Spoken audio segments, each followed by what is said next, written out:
So it's wintertime in most of the rest of the country, but here in California, we still get to go backpacking for the rest of the year and into the new year. So this is my video of the top 5 best places to go backpacking in California this winter and any winter.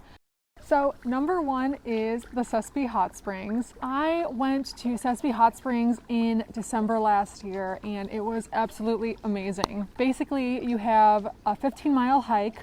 About 8 miles in, you pass the first hot springs. This is Willett Hot Springs. And then I think it's another about 6 or 7 miles to the Hot Spring Canyon. And this is where the Sespe Hot Springs are. This trip is great for 3 days, 2 nights, just because out and back is about 30 miles. There are no permits required, but you do need a California Adventure Pass or another recreational pass to park at the trailhead. And also just note the trailhead can get really busy on weekends. One other thing to note, so last winter when we did it was a particularly dry winter in California, but when there are heavy rains, the river can flood. So do just pay attention to the weather and make sure the river is low enough to have an enjoyable hike when you're doing this.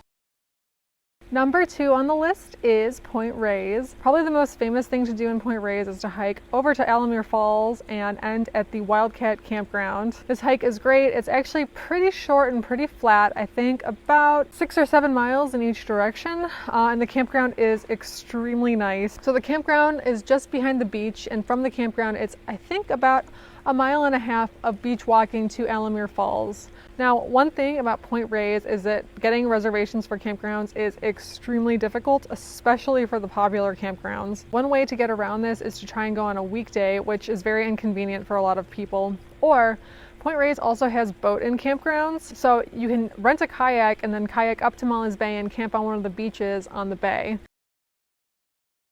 Number 3 on the list is Joshua Tree National Park. In particular, the longest trail in the park is the California Riding and Hiking Trail. If you decide to hike the complete thing, the total distance is 40 miles. It's usually done in 3 days. One thing to note about Joshua Tree is that there is no water anywhere on this trail, so you have to cache water ahead of time. Fortunately, permits are extremely easy to get. It's self-registration directly from the trailhead. But one of the cool things about Joshua Tree is the rules for backcountry camping are extremely lax. Basically, you just have to be a certain distance from day use areas and roads, and you can camp pretty much anywhere as long as you self-register.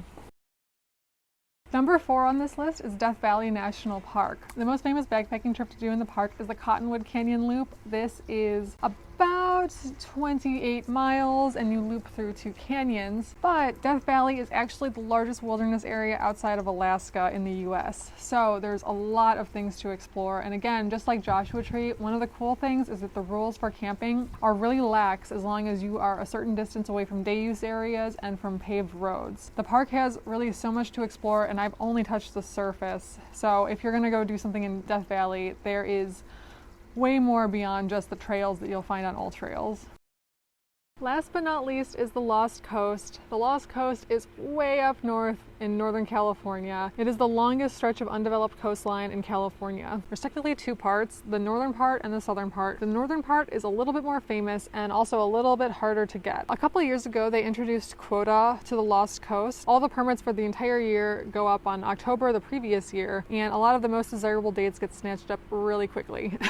So some of you might be thinking the Lost Coast is not super great in winter, it's better in spring and fall, but of course those are the dates that are harder to get, and in the winter it's still really feasible to make not last minute plans, but sort of later plans than if you want to go for, say, Memorial Day weekend. Interestingly, the Lost Coast is one of the last California classics that I haven't done besides the JMT, but I'm planning to go in January. So if you're interested in seeing what hiking the Lost Coast in the wintertime is like, be sure to subscribe because I'm going to publish that video in the next few months.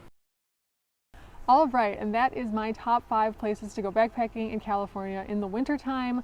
Let me know down in the comments if I forgot to mention your favorite place to go backpacking in the winter. I feel so grateful to live in a place where we have beautiful weather all year round. We really do have it all. Thanks so much for watching, and see you next time.